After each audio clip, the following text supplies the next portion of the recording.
Special thanks to Andri Lurie, or ChaosSlave51 on Reddit, for granting me permission to use their story. Do check out their Facebook where they post updates about their work and all the stories they have written. Also, their book titled Of Beasts and Men is available for purchase on Amazon. If you're interested, I'll leave all the links in the description box down below. And with that, I bid you all welcome, my dear listeners, and do enjoy.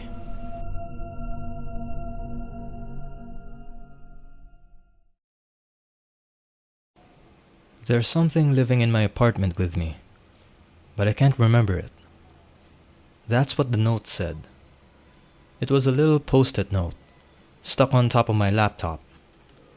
It may have even been funny, if it was not perfectly written in my little girly handwriting. My mental health has not been, well, healthy.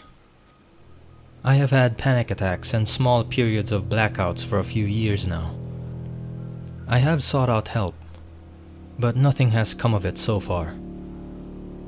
The pills had no problems messing up my period, or giving me constipation, but nothing helped with my unstable emotions. I didn't know what to do with the note. I only took it as seriously as one does the chills from a horror movie.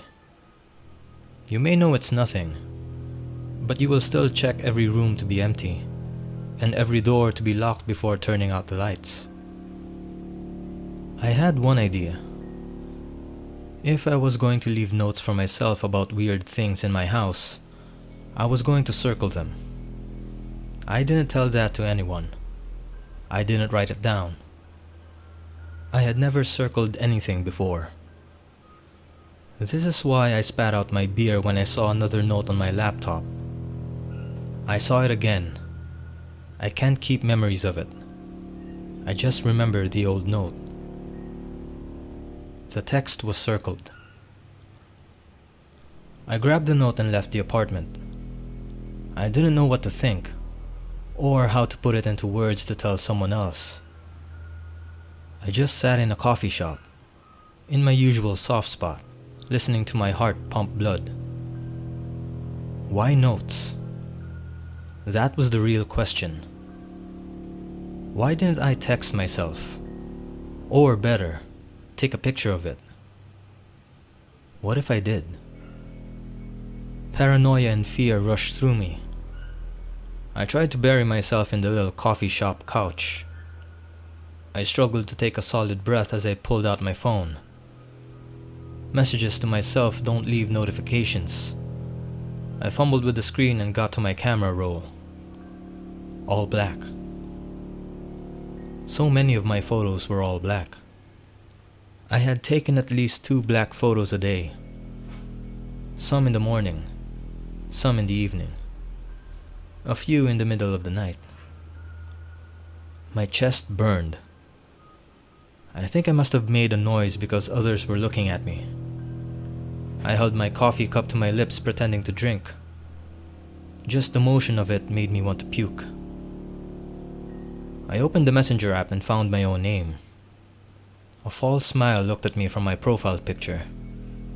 Then there was a text. Message after message.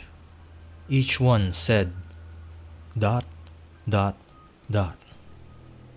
My friends have been complaining that I have been texting them 3 dots at random hours. I even called the phone company, but no one could figure out what was wrong. How long have I been crying for help? My body has for 2 years.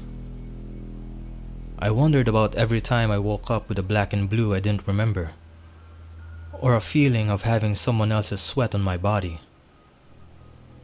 I ran to the bathroom, and by some miracle, there was no one in there. I shut the door and puked, then dry heaved over and over until my stomach felt like I did 200 crunches. I didn't even clean up. I stumbled out of the coffee shop, losing my cup, but at least not my keys and wallet. I felt dirty, from the vomit, and from whatever else was on me. I wanted to hide in a shower somewhere. But where? The idea of going back to my apartment alone made me feel nauseous again. Where else? I found the note late, and it was getting later. I didn't have the kind of friends close enough where I could just show up and spend the night. I considered a hotel, but to what end?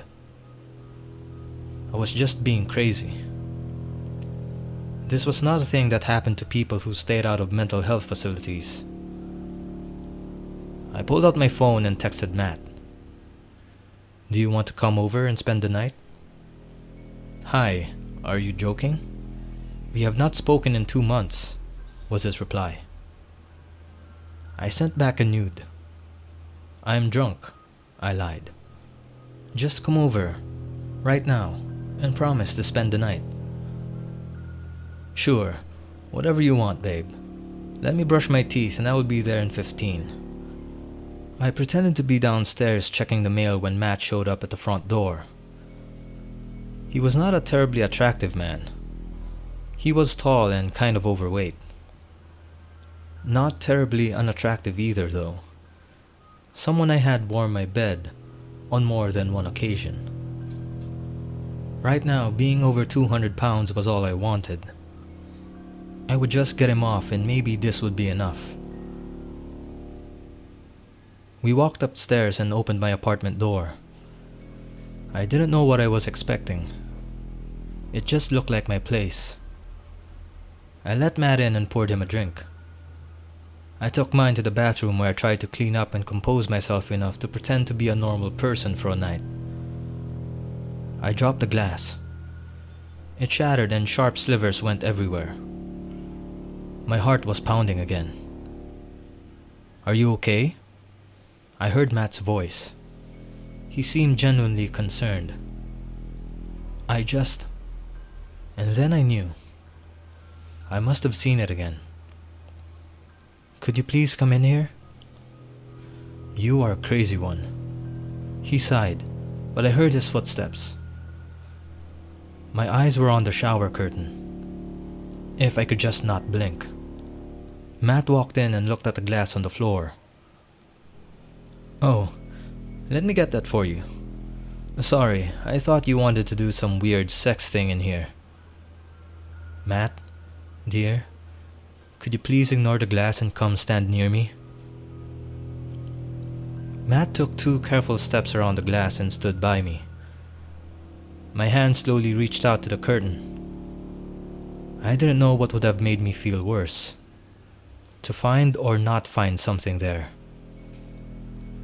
My body hurt and I could not inhale. I put my hand on the plastic and then jerked. I can't tell you exactly what I saw. My memories are wisps as of a forgotten dream. Matt stood there dumbfounded. He may have seen it once before, but he had no defenses. I, on the other hand, was at my limit. I can't remember its form, but I knew how it looked at me. An impatient thirst, with my non-cooperation delaying gratification. Somehow, as I was about to collapse, I slapped Matt. The shock took him out of his paralysis. He screamed and then punched the thing right in the face on nothing but instinct. It exploded in a yellow goo, covering us in the room like a dropped paint can. The smell was like a sewer pipe just burst. We didn't find out what came next. We just ran out of the apartment. By the time we were downstairs, the goo was gone. It just evaporated like it never existed. The only sign of anything happening was Matt's bruised hand. What the hell was that? He finally asked. I don't know. I just don't know. It was too much. I was just crying and Matt was holding me. Do you want to go back to my place? He asked softly, giving me a squeeze. We don't have to have sex. I think I understand why you texted me. You can stay for a few days if you need to. We just stood there and looked at each other. Yes. Yes, I think I want to do that. As I write this, the memories of the events are fleeting. Neither one of us knows if we really saw anything in that bathroom. My mental problems didn't magically become cured. Perhaps it is because my mind is not healthy. Or maybe it is because that thing followed me here.